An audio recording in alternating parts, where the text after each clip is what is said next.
আসসালামু আলাইকুম দর্শক, গুরুত্বপূর্ণ একটি খবরে বলা হয়েছে যে ব্যারিস্টার তুরিন আফরোজের ডক্টরেট ডিগ্রি ভুয়া।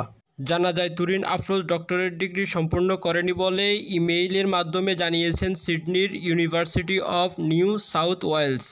এ বিষয়ে রাষ্ট্রপক্ষ বলেছেন, university of New South Wales চিঠি দিয়ে তুরিনের নথি চাওয়া হয়েছিল, কিন্তু বিশ্ববিদ্যালয়টি সরাসরি জানিয়েছেন সংক্রান্ত কোনো নথি তাদের কাছে নেই। এই নামে কোনো শিক্ষার্থী তাদের ইউনিভার্সিটি থেকে পিএইচডিও করেনি। এর আগে 13 মার্চ আপিল বিভাগে বাড়ি সংক্রান্ত মামলার শুনানিতে অতিরিক্ত অ্যাটর্নি জেনারেল ব্যারিস্টার অনিক আল হক বলেন, ব্যারিস্টার তুরিন আফরোজের আন্তর্জাতিক অপরাধ ট্রাইব্যুনালের প্রসিকিউটর থাকা অবস্থায় ক্ষমতার সব রকম অপব্যবহার করেছেন। তখন সে ছিল পরাক্রমশালী, এক মুহূর্তের মধ্যে তার মাকে বাড়ি থেকে বের করে দিয়েছেন। দর্শক, ব্যারিস্টার তুরিন আফরোজ কত ভয়ঙ্কর ছিলেন তা গত 17 বছর জানা হয়ে গেছে, কারণ তিনার মামলায় অসংখ্য আলেম জেল খেটেছেন।